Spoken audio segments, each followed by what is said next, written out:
The holidays can be beautiful, but they can also reopen every wound you thought was healed.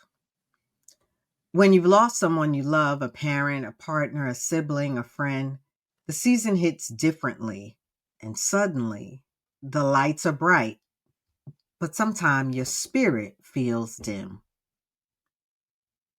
And if you're in midlife, you've probably experienced more loss than you talk about.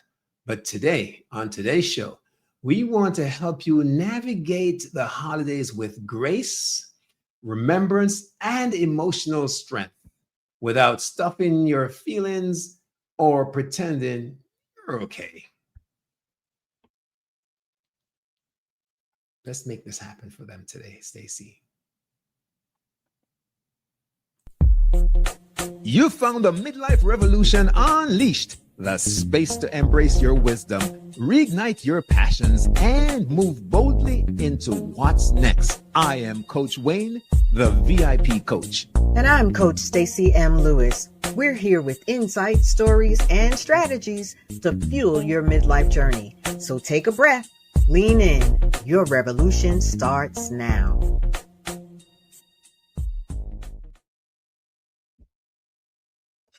Hey, hey, hey. Welcome to Midlife Revolution Unleashed. I'm chuckling at myself as I just realized I had not turned my phone on vibrate. So these are the real lives and times of such creative podcast hosts as Coach Stacy and Coach Wayne. I am Coach Stacy, a midlife women's coach, a nonprofit executive, and a lover of God and his people. And I'm always so overjoyed to be here with my esteemed co-host, Coach Wayne. Thank you, Stacy. Thank you. And I'm absolutely delighted as well to be on the platform sharing with the direction of the Most High, as we always start with a prayer, you and I, in terms of just having discernment, proper discernment, so that we can honor the God we serve and be a blessing to those that are listening in. Stacy, today, after a weekend of no internet today, I feel great. And I don't take for granted losses, right? Because losses come in many ways. That is true. Yeah, we grieve differently.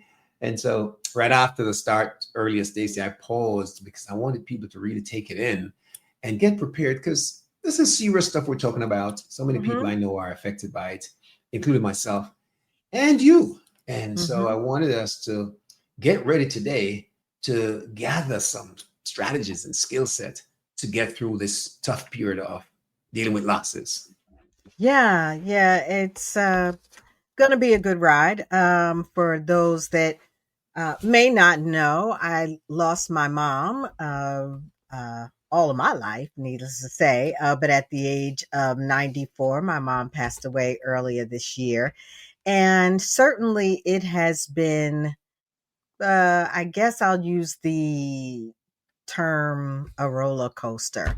But in today's episode, we really want to talk about that experience and ways to honor and acknowledge the experience. And our hope is that we will leave you with some tools, some opportunities, and some good old coaching questions to get you through this season with hope, with joy, a little bit of happiness, even as you acknowledge and experience grief.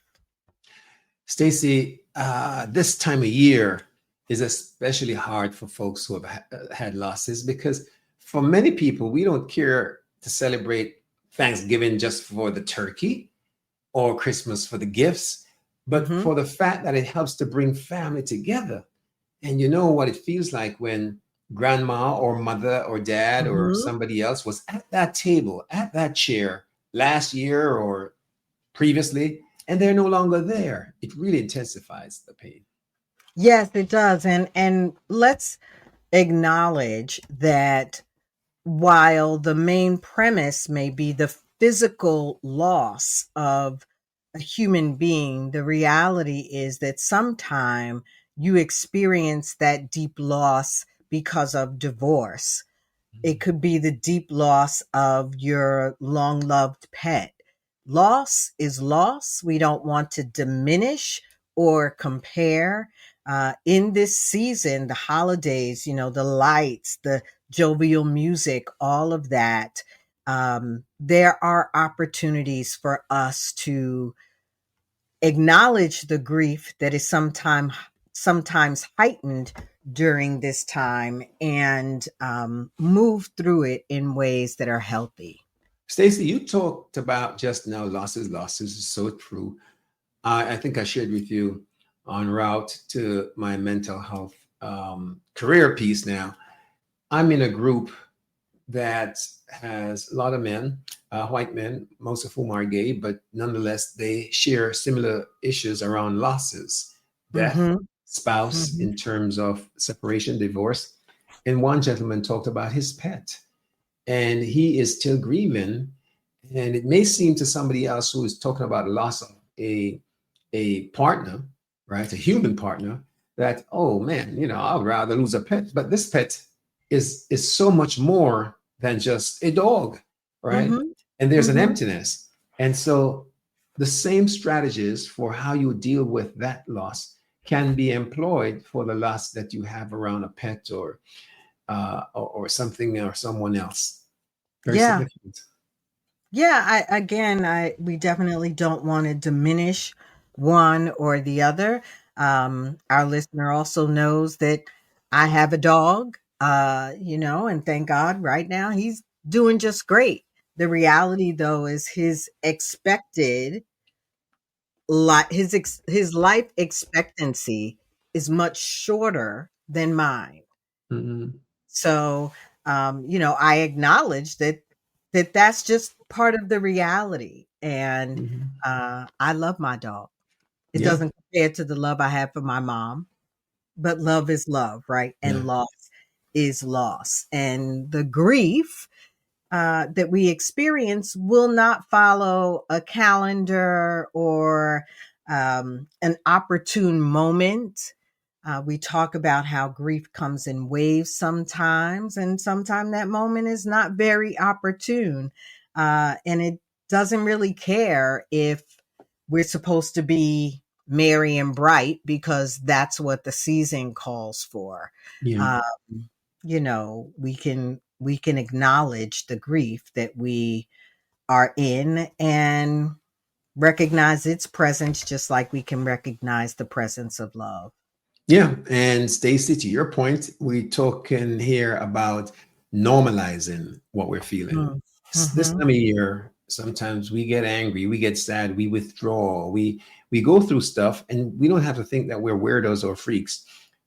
It's the way that we express and experience grief oftentimes, and just normalize it. Don't see yourself as different and weird. And as a coach, I might challenge you to say, well, what emotions come up for you this time of year? Let's name it. Let's tag it. Let's name Mhm. it. Mhm.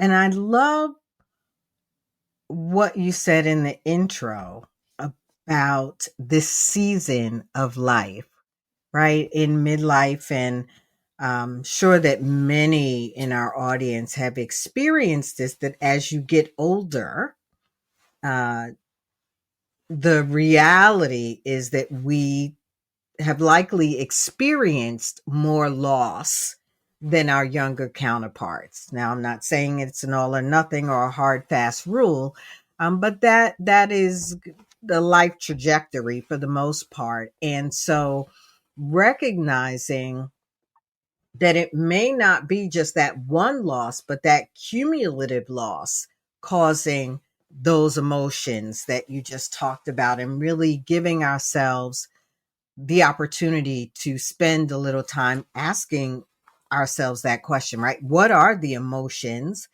Is it tied to one loss or multiple losses? And another question is, do you feel obligated or pressured to hide that grief, those emotions Mm, from others? mm, that's deep. And in men, again, we have learned that we don't cry, we don't show sadness, we don't Mm, show our emotions. We don't get raw. We can't be authentic. And unfortunately, it's changing, but unfortunately, the stigma still is around men being tough. I talked in an episode maybe last year about a funeral that I may have attended. I think it was last year. Mhm. And at the funeral, people were saying to the man who had lost a person in his family, you know, stand up, brother, stay strong, stay strong. Why? Why do we need to stay strong when we have had a real loss? We can Yeah. stay real, right? And no need to hide that we're in pain, Stacy. So Yeah. let's Yeah. define. Sorry, go ahead, Stace. No, I was just going to say often, listening to you talk about the stay strong, stay strong. Often people don't know what to say. Yeah. And even I've experienced um I lost my mom back in March, and as people learn of it even now, they don't know what to say, Mm. and so sometimes it comes out as a little, I don't want to use the word stupid, but it's the first thing that comes to mind, right? It's just like what that, why would I do that?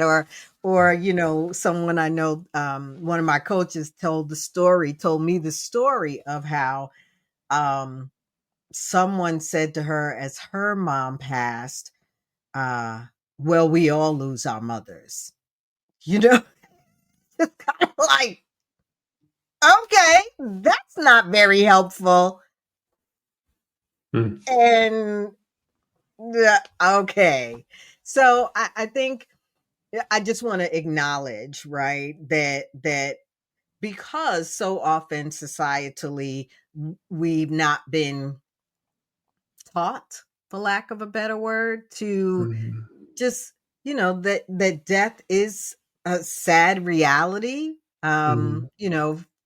and so for those of us left behind, and so that is not something we're accustomed to having the right thing to say. And as you go through that experience, I think it just changes. Even I know it's changed for me, my Mm. ability to hold space, even if it's in silence, right? Mhm. Because I don't want to say the wrong thing.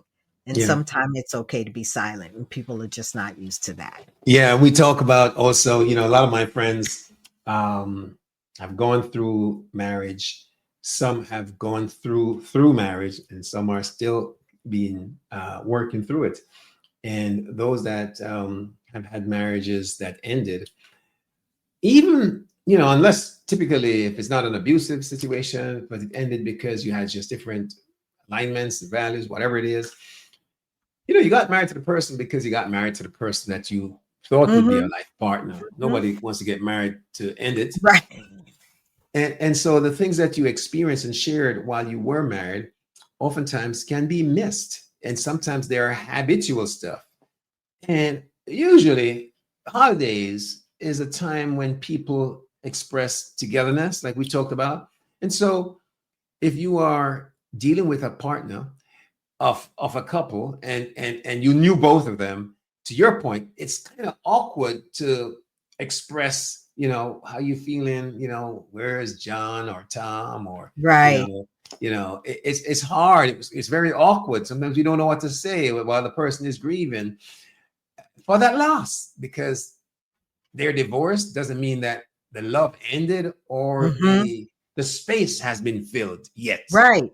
Right. No, that's well said. The space, right? That the gift of love is that it does occupy space in you, right? In us as spiritual beings. And it does leave a void when that person leaves. And it doesn't mean that the love is gone, uh, but it does leave a void. And uh, I really strive not to use the word of God to placate, or as some, I don't know, just a flippant way of moving through a situation, yet I will say that being reminded, um, that God is close to the brokenhearted, right? And it doesn't just say brokenhearted because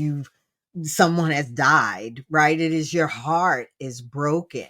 That God is close to the brokenhearted. And that is for me, and hopefully for many others, just a reminder. God is close to the brokenhearted. And so even though your heart is still breaking, um, that God is still with you. You are not alone.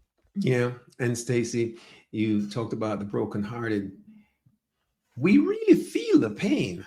And so, one of the things as coaches we would ask you to do is to identify where in your Mm, body are you feeling that discomfort, that pain.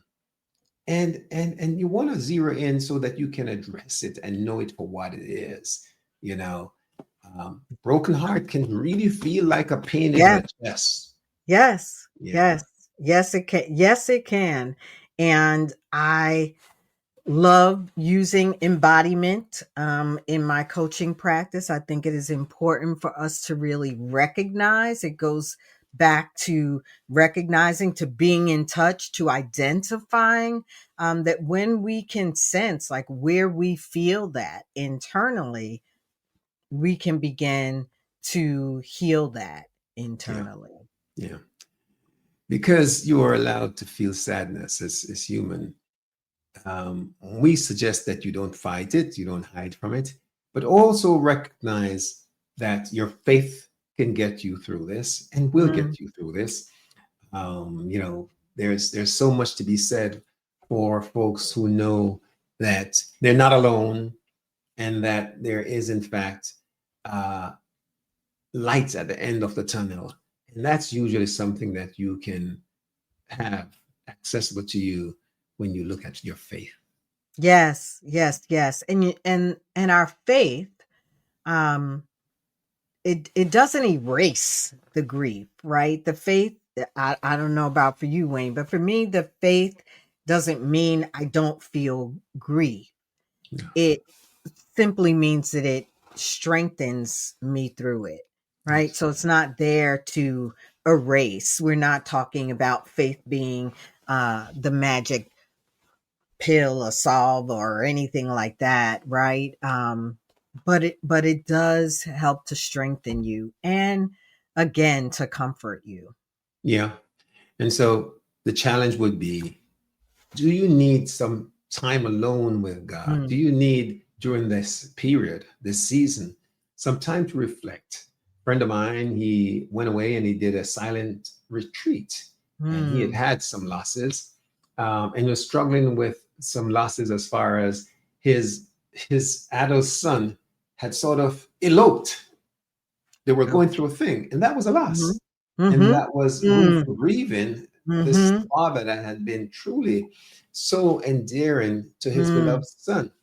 And so he took some time alone where he could be with God and have a greatest commune. Yeah, yeah, yeah. We have to give ourselves permission, right? One of our affirmations or declarations can be, I give myself permission to feel, to heal, and to be held by God. That is what we believe. Yeah, And certainly our hope, we're not here to convert anyone, um but for both of us, our faith is an important grounding. And so our hope is yeah. that you find it helpful.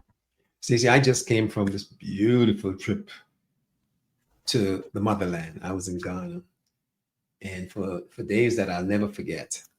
And some of the practices that I noticed in Ghana, akin to ours. It's highly religious in terms of their faith. They're Christians. Mm, There's a mhm, church every so often punctuated everywhere, and they're Islamic folks too, and they're natural. They're folks who do the traditional thing, but the respect that they all have. There weren't people. It's happening in Nigeria, but in Ghana, there weren't people fighting each other. One of the things that I noticed is that for losses, the entire town is mm, notified. So they have huge placards and posters all over the entire village when there's a loss. mm.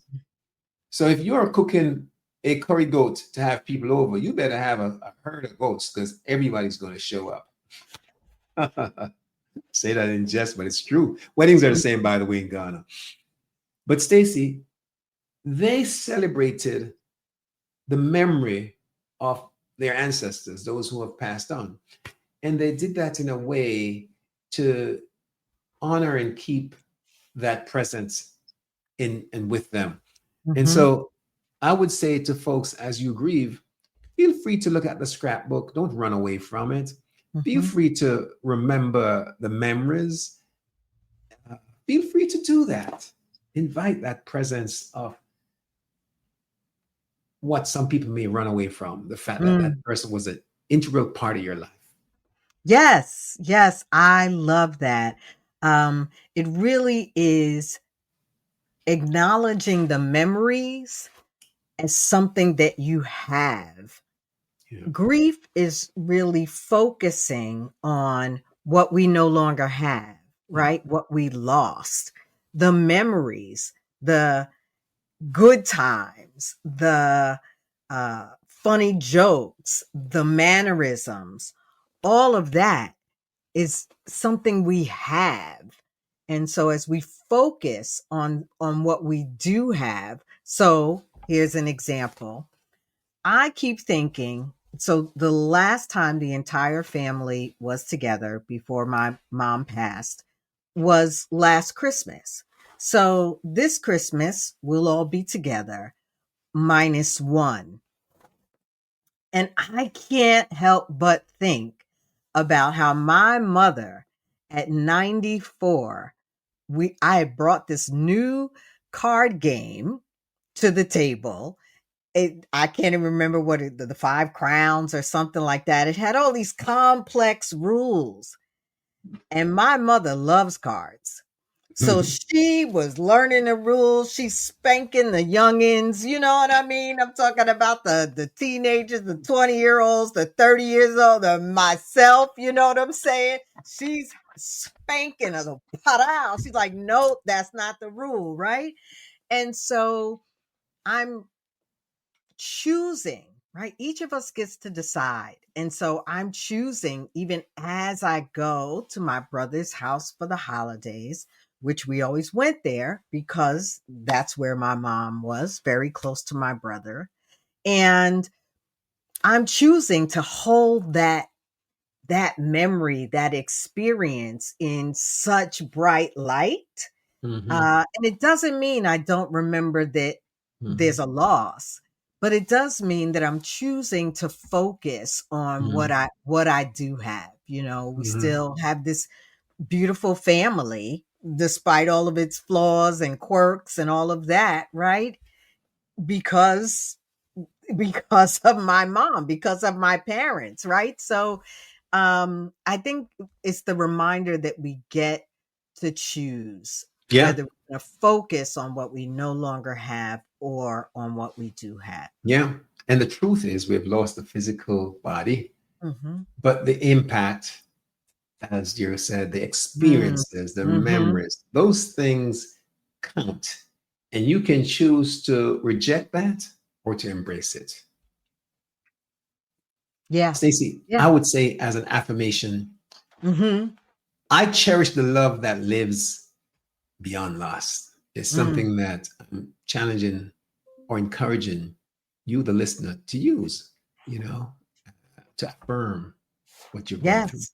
Yes. Yes. We get to decide. I love it. I love it. So I've shared what memories make me smile. And I think that it's a great coaching question. What memory makes you smile every single time? Yeah. What legacy, what did your Mm, loved ones give to you, give to the world that lives on today? hmm. That's worth honoring. It's a That, great question. yeah. Right. And So how, go ahead, go ahead. Stace. No, you go, Wayne. I was Hmm. just asking about creating some rituals to heal, to honor Mm, your loved ones, but to heal, you know, like on the Christmas tree, hang a stocking with their name. Yeah. Yep. Or their photo. Um, I cook. My mom cooked. She's a great cook. I think I'm a pretty good cook. I don't know if I call Uh, myself a great cook, yeah. but I do carry forward uh that feeling, and maybe it's one of those love languages, right? Maybe we shared that love language of cooking Mhm. for the family. And so, sometimes I cook foods that she really enjoyed. So that's Mhm. another way, another ritual, another thing we can do to help us heal is to cook their favorite meal, just Yeah. in honor of their memory. Yeah. Now I hate old songs like I'm a young guy. But my mother loved, the Bing Crosby's, Doris Day, and some other. And sometimes I listen to that just to bring her back in that space that I loved when we were Mm. we were kids, and she was Mhm. there creating the sorrel. You know sorrel, Mm, Stacy? yes, yes, sir. My sister called me the other day. She said, "I think I'm gonna make some sorrel." That's We're right. also West You Indians. gotta I put got some you. I you got gotta you. put some rum up in that sorrel though, Stacy. Well, my sister doesn't drink, but it's like she brings the sorrel, then you add to it as you so choose. Yeah, but this is part of the memory, and Yes, and how you yes, keep the legacy, and make sure that it's not that you haven't killed your own spirit, so to speak. yes, yes, Yeah, yes. You said you said Doris Day made me want to break out into que sera, sera. exactly, exactly. Whatever Stacey, will be, will be. Mm-hmm. my grief honors my love. My Mm, rituals honor their legacy. That's an affirmation that we're giving to you. that's good. That's good. Repeat that, please, sir. My grief honors my love. My rituals honor their legacy. Mm, Right. So we do those things. You know, that's good. we do it in mass, right? Right. Veterans Day, we take a holiday, we fly flags half mast.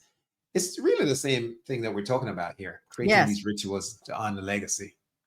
Yes. Yes. And we remember that even in those large or mass experiences, that everyone grieves differently. Yes. And so as we witness that those various expressions of grief, our hope is that it gives the listener very broad permission Yes. to grieve in their own way. It is Yeah. not scripted, or it doesn't have to look or be like someone else's. It Yeah. is to recognize that everyone grieves differently. That's There's right. no judgment. That's right. And you have no need to explain to others how you're grieving and how long you grieve. But he's still worried about his wife. She's been dead and gone 10 years. Mhm. Come on now. Mhm. Mhm. Respect the Yes. process and the Yes. space. Yes, and support. And Yeah. certainly if you are concerned from that perspective, right? Thinking that someone's grief is really gone to a place that appears unhealthy, help them get some help. Let's Yeah. stop talking about people and Yeah. judging people and whispering about people, right? As opposed to being our brother and sister's keeper and helping them move through the process. Yeah. Yeah. I'm looking at my cheat notes to the right here. Where do you need to create space instead of obligation? Mm, Yeah. that's another one. That's a good question. Yeah. And That's so, a good question. Right. Because you have to determine your own emotional boundaries, right? And create the space that you need, not based on what someone else desires or someone else wants or someone else expects of you, but you create the space that you need because of your boundaries, not obligation? That's a good question, Wayne. And Stacy, self created boundaries is really heightened what I would call emotional intelligence. It's self care. When you have boundaries and you set them up for yourself, people have to respect it. If you hold forth and say, "This is the boundary. You can't call me here. You can't.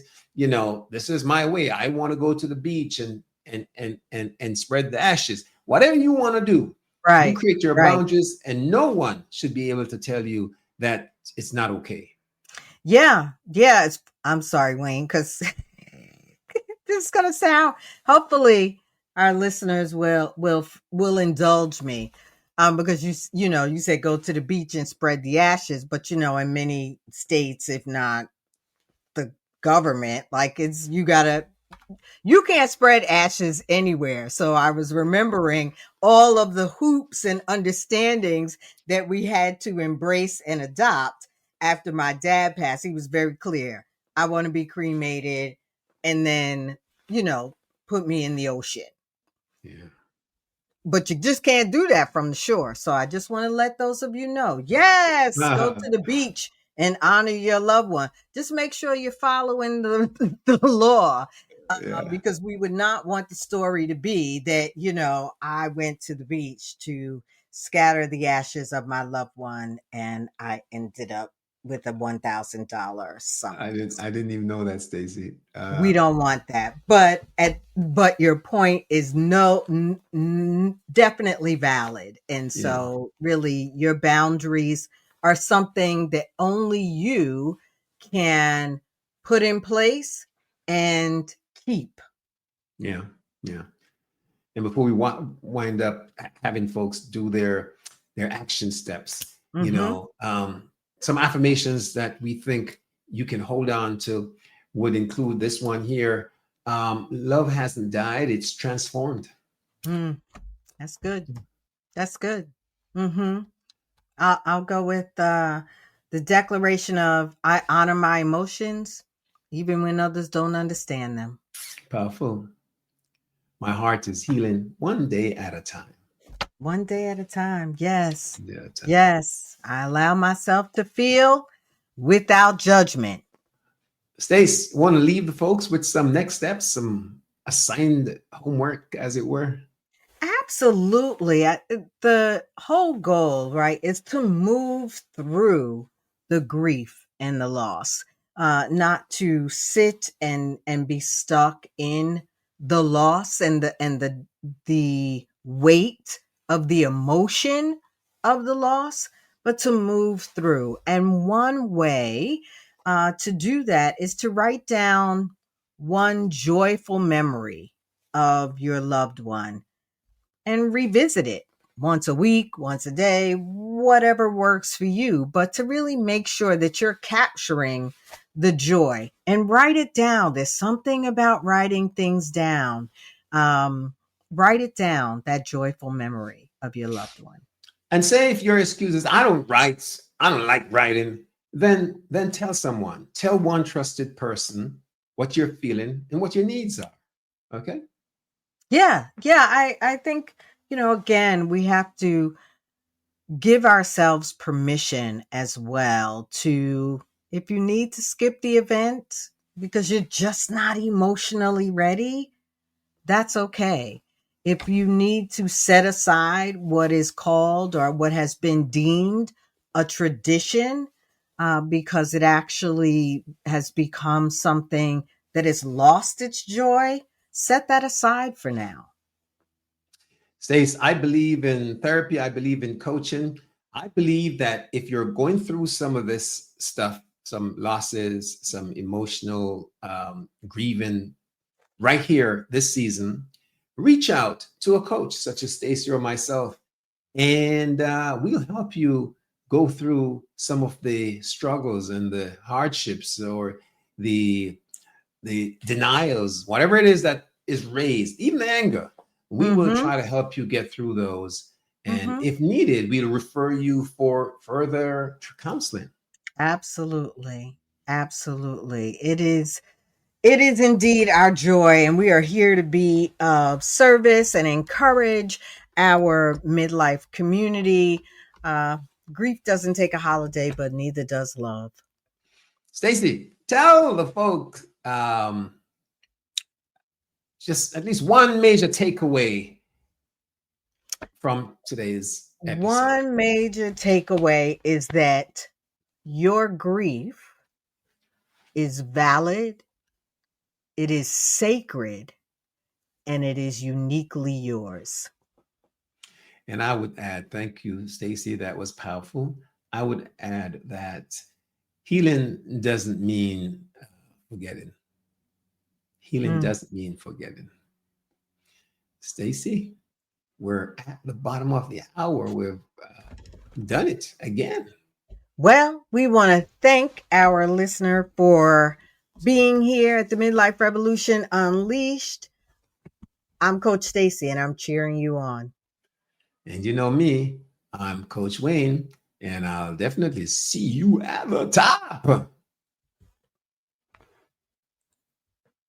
Thanks for tuning in to Midlife Revolution Unleashed. We're grateful you're part of this journey. If you love this episode, share it, subscribe, and hit that notification bell so you don't miss another episode. I'm Coach Stacy, and I'm cheering you on. And I'm Coach Wayne, and I'll see you at the top.